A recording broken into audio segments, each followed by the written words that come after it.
5월 15일 새벽 기도의 말씀입니다. 오늘 본문은 사도행전 7장 37절에서 53절까지 말씀입니다. 이스라엘 자손에 대하여 하나님이 너희 형제 가운데서 나와 같은 선지자를 세우리라 하던 자가 곧 이 모세라.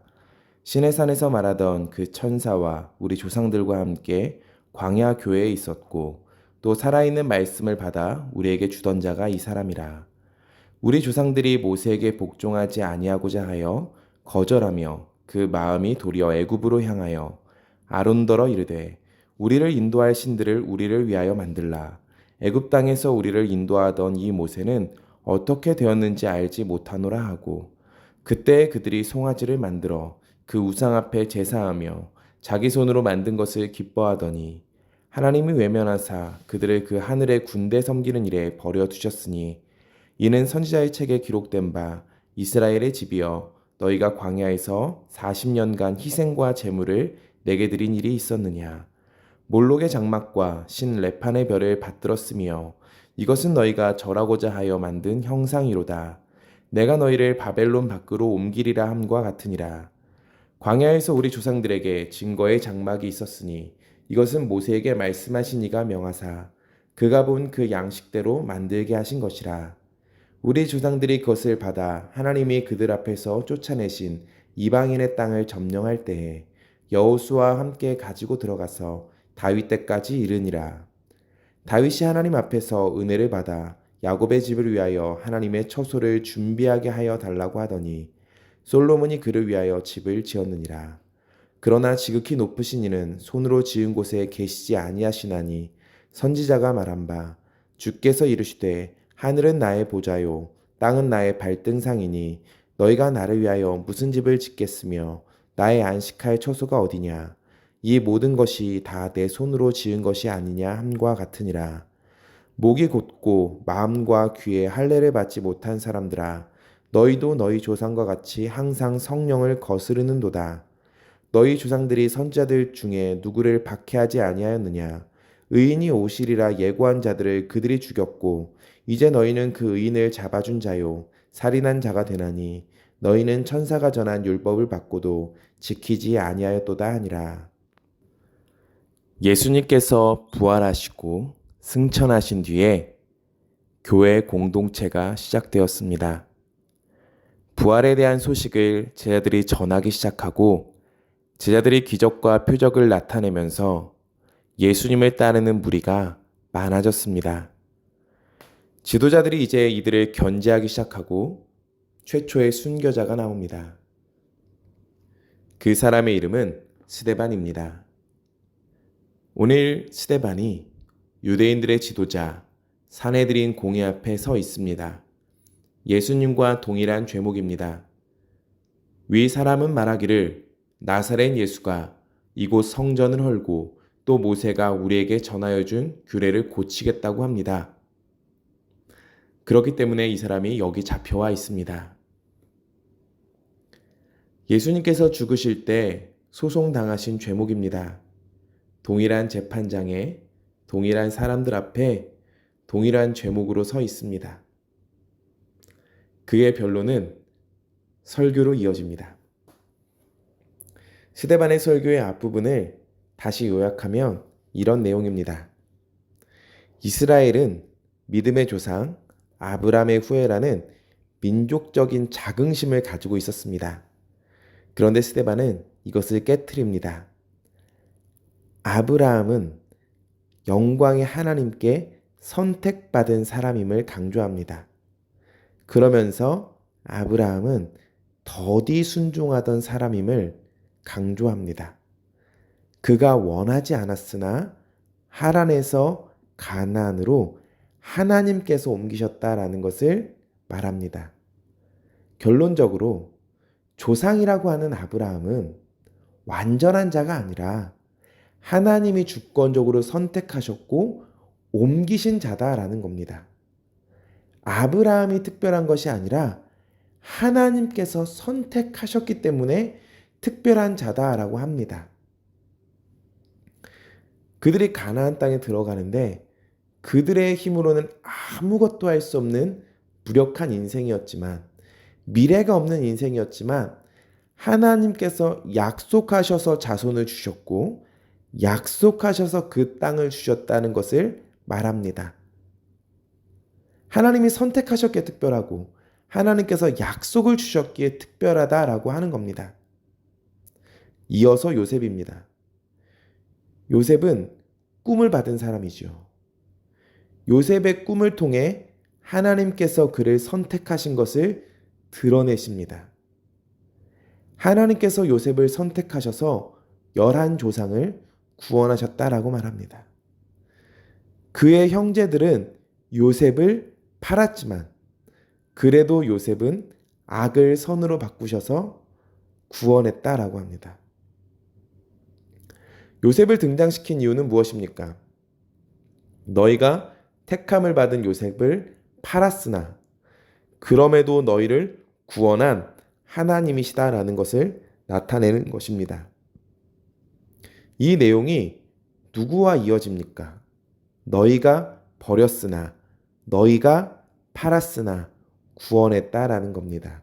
예수 그리스도와 연결되어지는 내용이죠. 이스라엘은 고통스러운 세월을 지내면서 하나님의 언약을 잊어버립니다.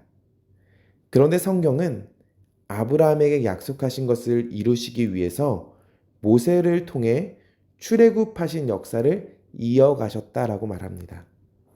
언약에 신실하신 하나님, 이스라엘의 잘됨과 못남이 아니라 언약에 신실하시다라는 것을 드러냅니다. 모세가 태어났는데 하나님 보시기에 아름답다라고 평가해요. 이것은 하나님이 선택하셨다라는 것입니다. 그런데 아름다운 아이 모세가 버려지게 됩니다. 그 아이를 지킬 능력이 없습니다. 그래서 버립니다. 하나님께서 그를 바로의 딸을 통해서 키웁니다. 바로의 딸을 통해서 구원하시는 거예요. 모세는 이스라엘 백성에게 버림받았습니다. 근데 다시 부르시는데 35절입니다. 그들의 말이 누가 너를 관리와 재판장으로 세웠느냐 하며 거절하던 그 모세를 하나님은 가시나무 떨기 가운데서 보이던 천사의 손으로 관리와 속량하는 자로서 보내셨으니 라고 합니다. 너희가 먼저 버렸고 또다시 거절했던 그 모세를 하나님은 가시나무 떨기 가운데 불러서 속량자로 세웠다라는 겁니다. 모세를 거절하는 그들을 위하여 다시 세우시고 구원하시는 하나님입니다. 이것이 이스라엘의 역사입니다. 38절 이후부터 보면 이스라엘이 우상을 만듭니다. 그때 모세는 율법을 받고 있었습니다. 하나님이 직접 손수 새긴 계명의 판을 가지고 내려오는데 아래에서 그들은 우상을 만들고 있었던 겁니다. 하나님께서 그런 그들을, 율법을 저버리는 그들을 다시 또 회복시키시는 방법을 주시는데 이것이 성막입니다. 버리지 않고 회복할 성막을 주시고 구원의 길을 열어주시는 거예요. 이 역사에 대한 스데반의 이야기가 어떻게 들리십니까? 왜 모세를 등장시키셨습니까? 이것 때문입니다. 아브람과 언약을 기억하여 너희가 무능하여 버린 아이를 내가 키웠다. 너희가 거절한 모세를 내가 불러서 그를 통해 너희를 구원했다. 너희가 계속 순종하지 않아도 나는 약속을 깨트리지 않았다. 언약에 신실하신 하나님을 계속해서 말하는 겁니다. 51절 말씀에 재해석을 해보겠습니다. 이 스데반이 성전을 허문다라고 했기에 소송을 당했습니다. 근데 말하는 겁니다. 누가 성전을 허물었는가? 성전을 끔찍히 여기는 너희들아, 이 말씀을 들어라 라는 겁니다. 49절에 이렇게 말합니다. 주께서 이르시되 하늘은 나의 보좌요 땅은 나의 발등상이니 너희가 나를 위하여 무슨 집을 짓겠으며 나의 안식할 처소가 어디냐. 헤롯의 성전과 비교할 수 없는 솔로몬 성전, 그것을 지어놓고 고백하기를 이 아름다운 최대의 구조물로도 하나님을 다 담을 수 없다라고 했습니다. 그런데 그 참된 성전이신 그분 예수 그리스도께서 이 땅에 오셨는데 그 참된 성전을 누가 죽였느냐라고 하는 겁니다. 예수의 몸을 누가 찢었느냐? 누가 피를 흘리게 했느냐? 너희가 아니냐? 누가 허물었냐라고 말하는 겁니다. 이스라엘 너희들이 그 참된 성전을 허물었다라고 오히려 역으로 고발하는 겁니다. 두 번째는요. 누가 모세의 율법을 버렸는가입니다. 모세와 율법을 끔찍히 여기는 백성들아 라고 하면서 하는 말이 37절입니다. 이스라엘 자손에 대하여 하나님이 너희 형제 가운데서 나와 같은 선지자를 세우리라 하던 자가 곧 이 모세라. 모세가 말하고 있는 이 선지자가 누구인가? 바로 예수 그리스도이시다. 누가 이 예수를 죽였는가? 모세를 존경한다고 하는 너희들이 어찌하여 모세가 가리키는 자를 믿지 못하고 죽였는가라고 말하고 있는 겁니다.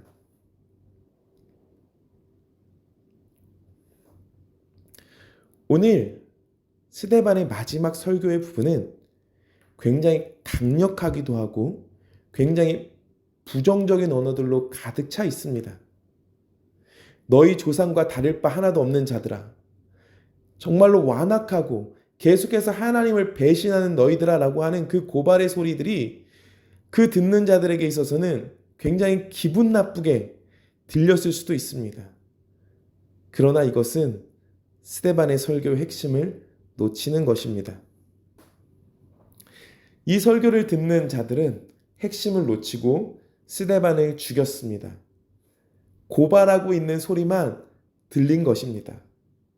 그러나 스데반의 설교의 해석의 키는 60절입니다.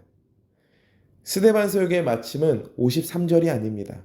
60절은 뭐라고 기록하고 있습니까? 무릎을 꿇고 크게 불러 이르되 주여 이 죄를 그들에게 돌리지 마옵소서 이 말을 하고 자니라. 스데반의 설교의 마지막은 이겁니다. 나도 너희를 용서한다. 예수 그리스도께서도 너희를 용서한다. 우리 하나님은 신실하시다라는 겁니다. 이 사람이 어떻게 이스라엘을 비판하는 자입니까? 완악함을 지적하는 자입니까?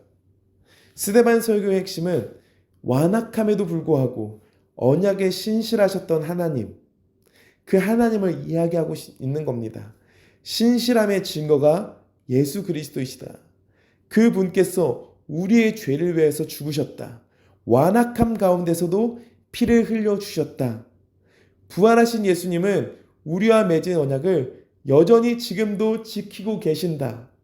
나는 그 은혜를 경험했고 그 은혜가 있기에 용서를 받았기에 나는 너희를 용서할 수 있다.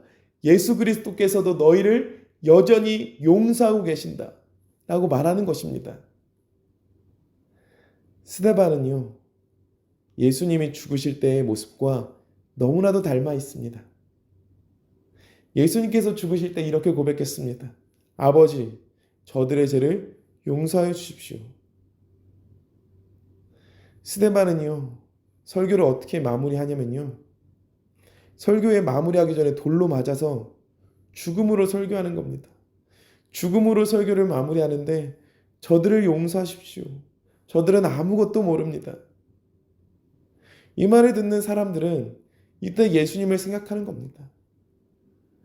이스라엘은 완악해서 죽이지만 여전히 용서하시는 신실함을 말해주고 있는 것입니다. 우리가 이 은혜 안에 있습니다. 스데반, 이것이 신자의 모습입니다. 이것이 순교자입니다. 마음대로 살다가 예수님 믿습니다 라고 하면서 인생을 마무리하는 게 아니라 마지막까지 그 예수님을 닮아가고자 하며 그분을 전하는 삶, 그렇게 살아가는 것입니다. 스데반은 이렇게 말합니다. 저들을 용서하여 달라고요. 왜 이렇게 말합니까? 그가 먼저 용서받은 자였기 때문입니다. 자격이 없지만 선택받은 자였기에 그 은혜를 알기에 말할 수 있었던 것입니다. 그 복음을 전하기 위해서 그는 열정을 내었고 그 복음대로 죽임을 당했습니다. 우리도 이 복음의 은혜가 우리 안에 충만하여져서 이 우리를 구원하신 그 예수 그리스도, 그분을 닮아가는 삶을 살아가기를 소망합니다. 우리의 삶이 예수님의 그 한 절이라도 닮아가기를 소망합니다. 우리의 삶이 복음에 불타오를 수 있다면, 예수님을 닮아감으로 말미암아 우리의 삶으로 예수 그리스도를 드러낼 수 있다면 우리의 인생은 참 복된 인생이 될 것입니다. 그런 복된 인생을 살아가시는 우리 태국 한인교회 모든 성도님들 되어지시기를 간절히 소망합니다. 기도하겠습니다. 하나님 감사합니다. 오늘도 자격이 없는 우리를 구원하여 주시니 감사합니다. 신실한 하나님의 약속이 있기에 오늘도 우리는 그 은혜 앞으로 담대히 나아갈 수 있습니다. 그 은혜를 누리며 살아가게 하시고 스데반과 같이 예수님을 닮아가게 하여 주시옵소서. 언제나 그 은혜 안에 살아가는 우리가 되게 하여 주시옵소서. 오늘도 새벽을 깨우며 나아갑니다. 우리의 연약함, 우리의 기도, 모든 것을 주님께서 아시오니 주님께서 우리에게 말씀하여 주시고 깨닫게 하여 주시옵소서. 신실하게 응답하여 주시옵소서. 오늘 하루도 함께해 주실 줄 믿사오며 예수님의 이름으로 기도합니다. 아멘.